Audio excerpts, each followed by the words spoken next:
Hello, everyone. This is Denise Hansard, and this is Stories Worth Hearing. I'm your host and life architect, and I get to interview beautiful women who are on a mission to create. And today I have with me Maria Gamb, who I just want to tell you a little bit about her.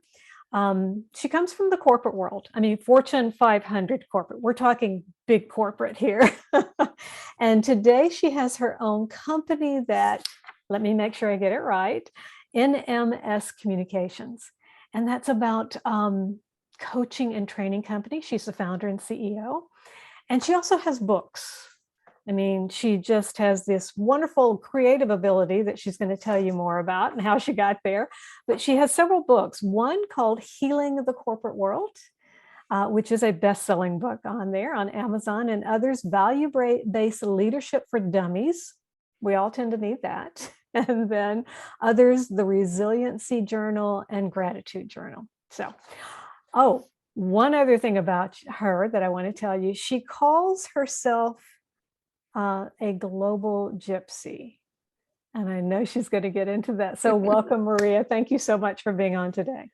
Thank you for having me, Denise. I'm so happy to be here with you. Definitely. Okay, so I know your story. Everybody else doesn't, but tell me, tell me your journey and talk about that global gypsy portion and everything. But I want to know, because I love to inspire others about where they can go also in their life. So Sure. I had a very long career in the fashion industry, and the last business I ran was for Macy's Corporation, and it was $110 million worth of business, and I was a design director there. And it was amazing, and I had a great career, and I worked with great people. Yeah. But the Global Gypsy really comes from that career. I spent a good part of 20 years on and off planes throughout Asia, throughout Europe, Turkey, South America, and just working and living. And it was amazing. And I still think that my passport is my best and most favorite accessory. At one point, I actually had 5 extensions in my passport. That's a badge of honor as far as I'm concerned. You know, when you're younger, you can do this kind of crazy traveling, but as it progressed, it's like, oh my God, can I please be home for a little while? You know? Yeah. I love that. I love that. So you were in corporate, and I tell you, I resonate with you because I remember when I was working and traveling, and there were days when I would wake up and go, oh, not what city am I in, but what country am I in? What day is this? And it did get kind of old after a while. It's not as glamorous as others think it might be. Yeah. But absolutely. You traveled. You were doing this. You were working for Macy's. I mean, huge company. And you're not doing that now. No, I am not. In 2010, I decided it was time to go. And I remember the pivotal moment. I was in between meetings, and I was sitting on my desk in my own office, closed the door, and I was, taking that 5-second break, catching my breath before I went to the next meeting. And I looked to my right, and there was the Empire State Building. I was literally looking down the street to it. And I thought to myself, I am so incredibly fortunate. I really am. I work for a great organization. I work with amazing leaders. I have an unbelievably talented team that I just loved. I truly mean from the heart, I love them. I worked with amazing people overseas, great vendors. We had our challenges. And I kept thinking, I know that people envy me. I know they do, but it's time for me to go. It's time for me to go. And I went because I knew that even though I was making an impact there and on the lives of the people there, and because of the work I did and what we brought into the market, just from a basic necessity of what we were doing, providing clothing for people. And I could see the importance of it. But after a while, it wasn't enough. And I knew that I could make an impact elsewhere in a bigger way with less constraints, because the corporate world is constraining, and it's okay. I mean, we all have to play within, the box and the rules, but I knew that I wanted to leave and I wanted to venture out. So I literally, Denise, ran out the door, screaming and hooping and hollering without a parachute, and jumped. I love that. And I can see it. I do not recommend this approach. Do not. Despite what other people will tell you, please don't do it this way. Yes. Don't do it this way. We all tend to learn a lot of lessons when we take that big jump. And sometimes it's for the best. And sometimes it's one of those that when we look back, we go, maybe I shouldn't have jumped quite so fast. So even now, and you talking about it, you still have that passion for the work, for the people, everything. So what in that moment had you going, God, this is just not it? It really came down to, can I withstand the pace and the pressure? Because you're handling a lot, and it was a big responsibility. Mm-hmm. So, we used to play this game that was, let's remove the zeros on the spreadsheet so that we didn't know how much this really was. Because when you see 5 zeros beyond something, it's a little scary. Yeah. But even with removing and playing this game that we used to play with our projections, and it was for us, just to keep it all in perspective. I realized that I'm either going to break down, or I can make the choice to break through to something else.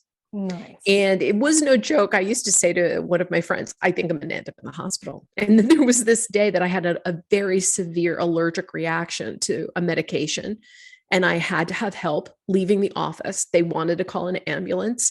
And I was like, oh no, I am not going here. I'm not going out here like that. And I walked with the help of someone else, down and through the entire floor to the elevator, into a cab to get to my doctor, because I was not going to an emergency room. But that's how real it was. Like, even though it didn't manifest as, thank God, as like something more serious, it was something that scared the heck out of me. Oh yeah. And I'm like, I think I have to go. And it's better to always leave when you love everyone. I cried the day I left. Yes. And I do want to say this. It has given me great perspective, because I was always treated well. Yeah, there were occasional things that were weird.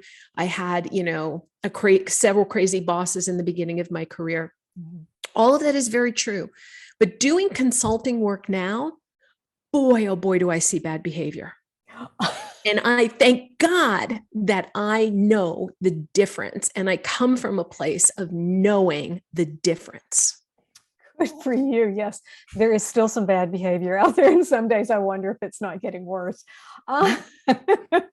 which is okay. So you jumped. You had that moment. You thought it. Mm-hmm. How long did it take you to really step out?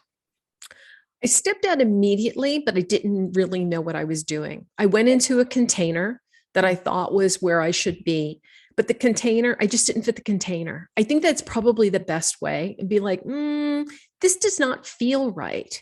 Mm-hmm. And even though in that time I wrote my first book, which, all kidding aside, I don't suggest you read. And which book was that? That's Healing the Corporate World. Go to the next one. But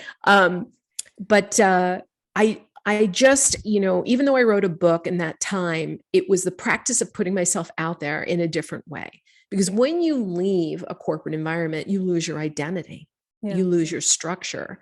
You lose all of that. You lose your connection and your purpose every day in what you do. And I had to rebuild all of that all over again. So in the first several years, I had to find my way. And the way that I found, I did not enjoy. And so I re-geared my business, and just, I had written my second book. Wiley had approached me to write it. I had submitted that book to them, I think 7 years prior, and they passed on it, and they kind of laugh about it today still. And I had written that book, and I decided that I wanted to do only the things that I loved, which were writing and speaking. And I spoke a lot on huge stages, like 800 people at a time. And I really enjoyed that aspect of teaching and writing, that whole creative process, which once you've done it once, I'm going to tell you, anybody who wants to write a book, just get through the first one. And the rest are like, oh yeah, I got a cup of coffee, I can do this, no problem. But the first one is the hardest. It's the hardest one. Definitely. So yeah, so I basically rechanneled my my creative passion into ways that I wanted to express myself. And how long did it take you to finally get to that point and say, you know what, I got to do what's important for me? Not after, I mean, after you left corporate, because we all step out into it and there's probably some fear that we go into it. And I say we all, or we all have that thinking behind wanting to step out into it. Yeah, I would say it was 3 or 4 years. Yeah.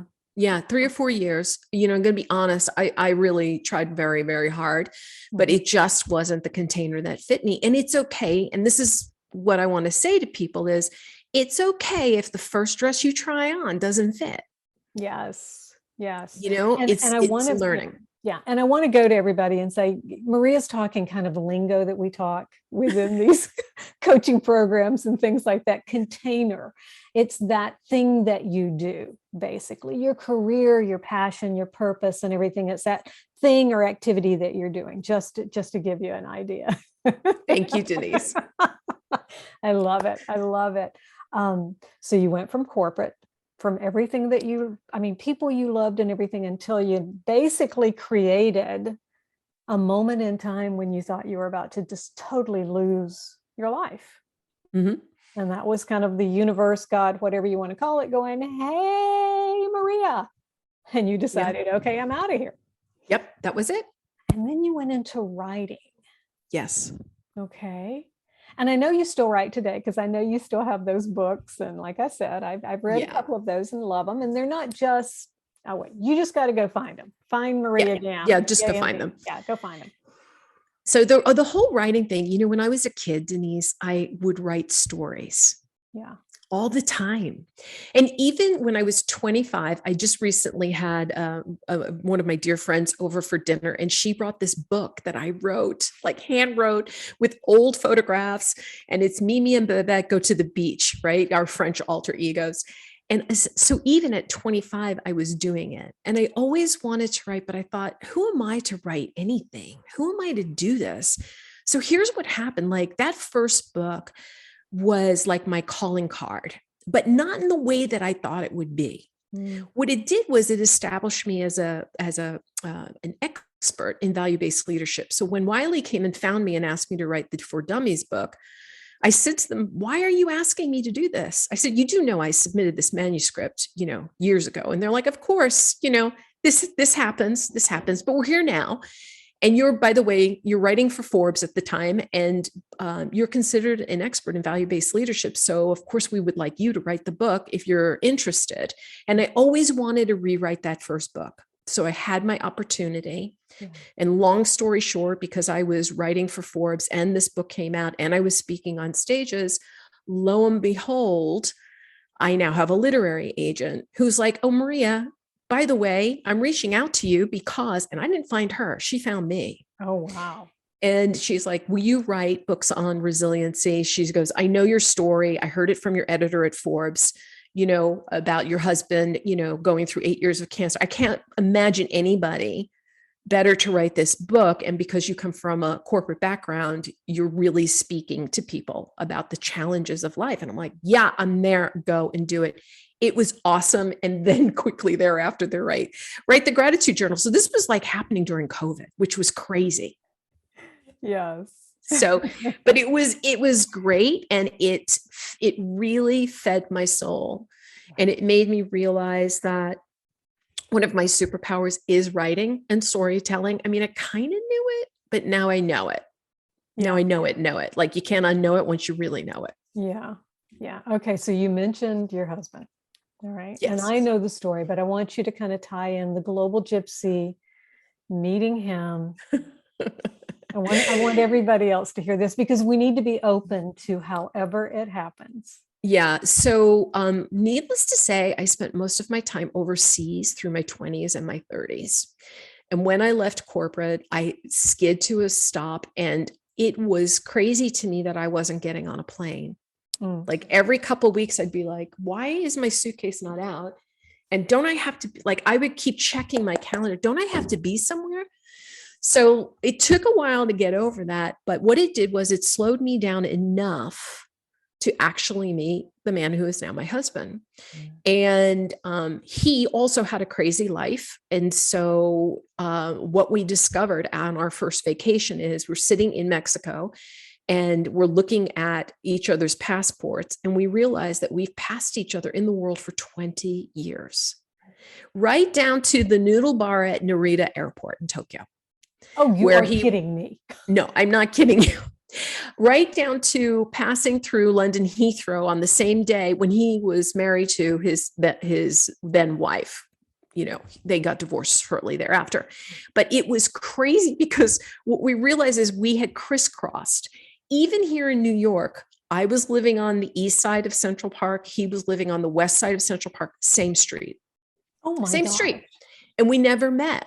And the funny thing is that he was here. You know, they always say, oh, he's right here, right in front of you. I'm telling you.